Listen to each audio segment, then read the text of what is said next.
Chapter 17. An Aristocratic Gentleman. Please support by subscribing for more classic audiobooks. You have been to the Riviera before, Georges, said Poirot to his valet the following morning. George was an intensely English, rather wooden-faced individual. Yes, sir. I was here 2 years ago when I was in the service of Lord Edward Frampton. And today, murmured his master. You are here with Hercule Poirot. How one mounts in the world. The valet made no reply to this observation. After a suitable pause he asked, The brown lounge suit, sir? The wind is somewhat chilly today. There is a grease spot on the waistcoat. Objected Poirot. A morceau of filet de sole à la Jeannette alighted there when I was lunching at the Ritz last Tuesday. There is no spot there now, sir, said George reproachfully. I have removed it. Très bien, said Poirot. I am pleased with you, Georges. Thank you, sir. There was a pause, and then Poirot murmured dreamily. Supposing, my good Georges, that you had been born in the same social sphere as your late master, Lord Edward Frampton, that, penniless yourself, you had married an extremely wealthy wife, but that wife proposed to divorce you, with excellent reasons, what would you do about it? I should endeavor, sir, replied George, to make her change her mind. By peaceful or by forcible methods? George looked shocked. You will excuse me, sir, he said. But a gentleman of the aristocracy would not behave like a Whitechapel coster. He would not do anything low.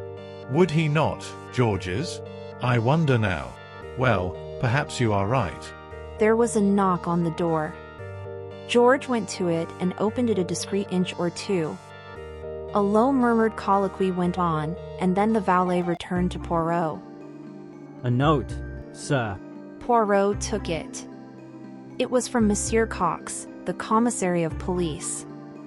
We are about to interrogate the Comte de la Roche. The Juge d'instruction begs that you will be present. Quickly, my suit, Georges. I must hasten myself. A quarter of an hour later, spick and span in his brown suit, Poirot entered the examining magistrate's room. Monsieur Cox was already there, and both he and Monsieur Courage greeted Poirot with polite empressement.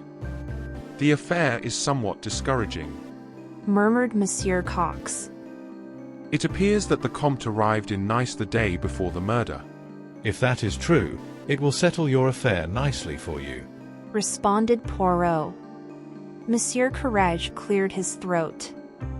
We must not accept this alibi without very cautious inquiry, he declared. He struck the bell upon the table with his hand.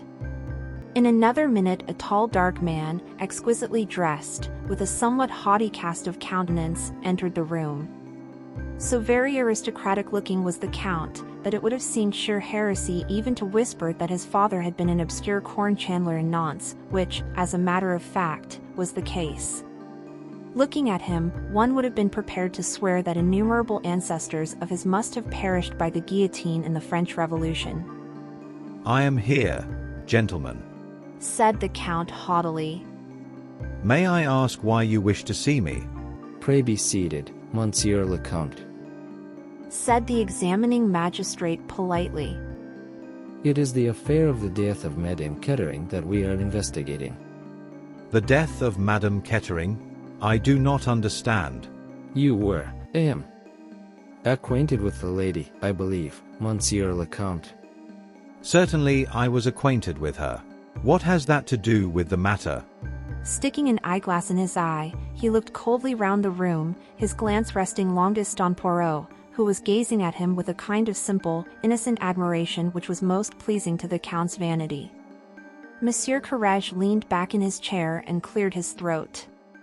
You do not perhaps know, Monsieur le Comte. He paused.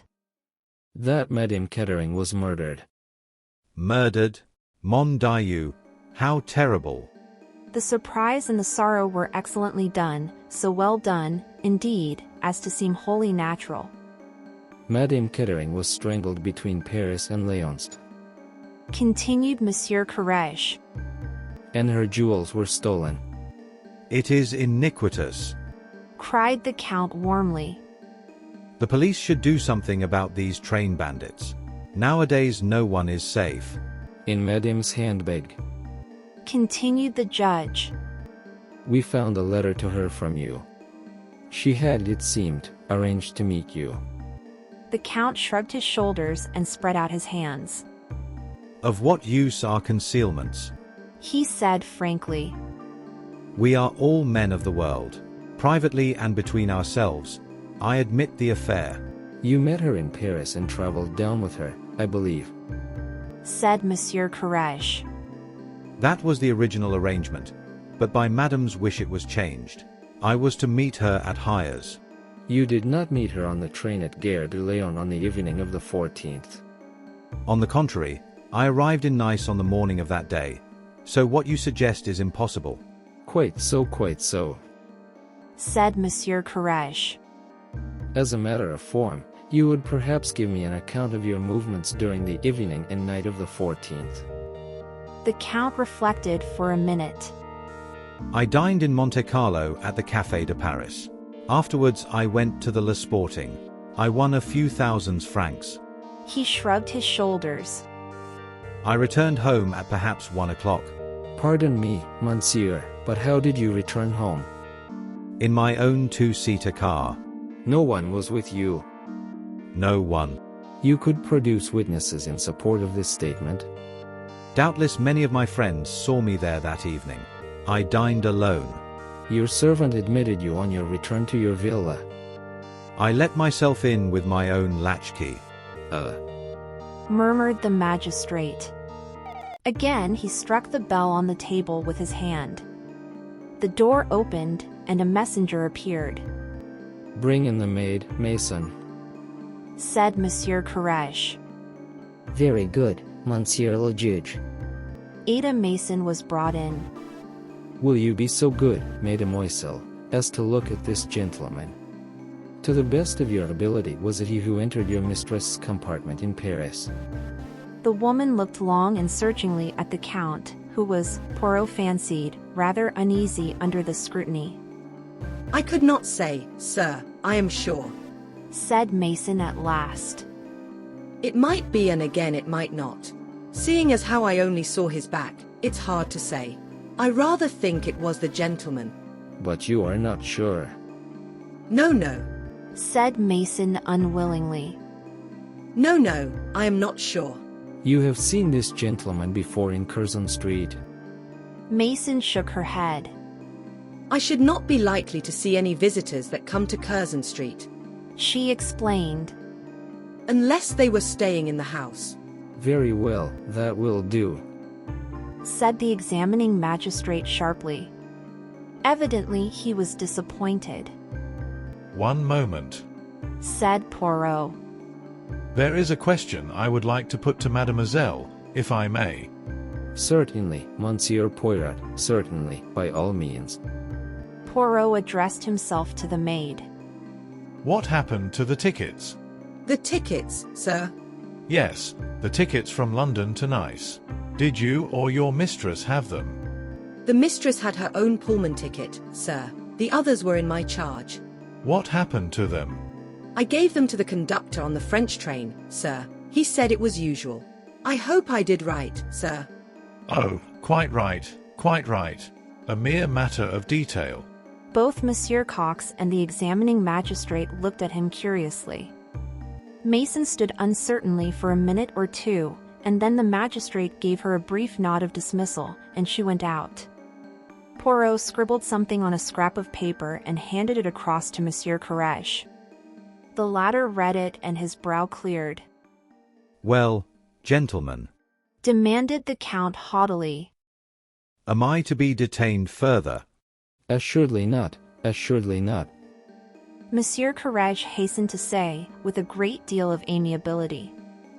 Everything is now cleared up as regards your own position in this affair. Naturally, in view of Madame's letter, we were bound to question you. The Count rose, picked up his handsome stick from the corner, and, with rather a curt bow, left the room. And that is that. Said Monsieur Courage. You were quite right, Monsieur Poirot. Much better to let him feel he is not suspected. 2 of my men will shadow him night and day, and at the same time we will go into the question of the alibi. It seems to me rather, a fluid one. Possibly. Agreed Poirot thoughtfully. I asked Monsieur Kettering to come here this morning. Continued the magistrate. Though really I doubt if we have much to ask him, but there are 1 or 2 suspicious circumstances. Such as? Asked Poirot. Well, The magistrate coughed. this lady with whom he is said to be traveling, Mademoiselle Mirelle. She is staying at one hotel and he at another. That strikes me, as rather odd. It looks Said Monsieur Cox. as though they were being careful. Exactly. Said Monsieur Courage triumphantly. And what should they have to be careful about? An excess of caution is suspicious, eh? Said Poirot. Precisement. We might, I think, Murmured Poirot. ask Monsieur Kettering 1 or 2 questions. The magistrate gave instructions. A moment or 2 later, Derek Kettering, debonair as ever, entered the room. Good morning, Monsieur. Said the judge politely. Good morning. Said Derek Kettering curtly. You sent for me. Has anything fresh turned up? Pray sit down, Monsieur. Derek took a seat and flung his hat and stick on the table. Well, He asked impatiently. We have, so far, no fresh data. Said Monsieur Courage cautiously. that's very interesting. Said Derek drily. Did you send for me here in order to tell me that? We naturally thought, Monsieur, that you would like to be informed of the progress of the case. Said the magistrate severely. Even if the progress is non-existent. We also wished to ask you a few questions. Ask away. You are quite sure that you neither saw nor spoke with your wife on the train. I've answered that already. I did not. You had, no doubt, your reasons. Derek stared at him suspiciously. I did not know she was on the train. He explained, spacing his words elaborately, as though to someone dull of intellect.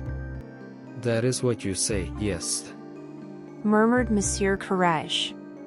A quick frown suffused Derek's face. I should like to know what you are driving at.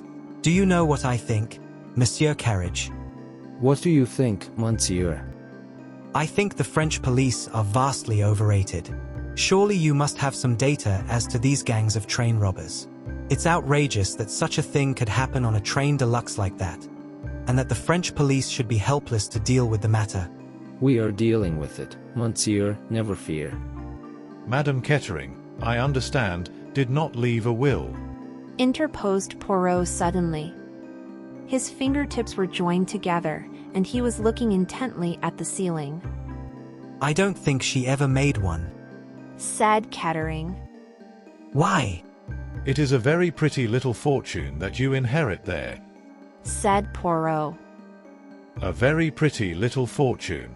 Although his eyes were still on the ceiling, he managed to see the dark flush that rose to Derek Kettering's face. What do you mean? And who are you? Poirot gently uncrossed his knees, withdrew his gaze from the ceiling, and looked the young man full in the face.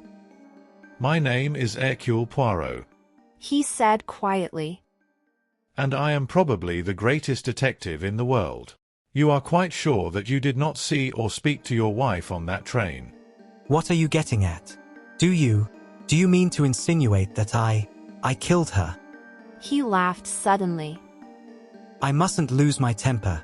It's too palpably absurd. Why, if I killed her, I should have had no need to steal her jewels, would I? That is true. Murmured Poirot, with a rather crestfallen air. I did not think of that. If ever there were a clear case of murder and robbery, this is it. Said Derek Kettering. Poor Ruth. It was those damned rubies did for her. It must have got about she had them with her. There has been murder done for those same stones before now, I believe. Poirot sat up suddenly in his chair. A very faint green light glowed in his eyes. He looked extraordinarily like a sleek, well-fed cat. One more question, Monsieur Kettering. He said. Will you give me the date when you last saw your wife? Let me see. Kettering reflected. It must have been, yes, over 3 weeks ago. I am afraid I can't give you the date exactly. No matter. Said Poirot drily. That is all I wanted to know. Well, said Derek Kettering impatiently. Anything further? He looked towards Monsieur Courage. The latter sought inspiration from Poirot and received it in a very faint shake of the head. No, Monsieur Kettering. He said politely. No, I do not think we need trouble you any further. I wish you good morning. Good morning, said Kettering. He went out, banging the door behind him. Poirot leaned forward and spoke sharply as soon as the young man was out of the room. Tell me, he said peremptorily. When did you speak of these rubies to Monsieur Kettering? I have not spoken of them, said Monsieur Courage. It was only yesterday afternoon that we learned about them from Monsieur Van Alden. Yes, but there was a mention of them in the Comte's letter. Monsieur Courage looked pained. Naturally, I did not speak of that letter to Kettering, he said in a shocked voice. It would have been most indiscreet at the present juncture of affairs. Poirot leaned forward and tapped the table. Then how did he know about them? He demanded softly. Madame could not have told him, for he has not seen her for 3 weeks. It seems unlikely that either Monsieur Van Alden or his secretary would have mentioned them. Their interviews with him have been on entirely different lines, and there has not been any hint or reference to them in the newspapers. He got up and took his hat and stick. And yet, he murmured to himself, our gentleman knows all about them. I wonder now, yes, I wonder. If you enjoy audiobooks like this, consider subscribing for more.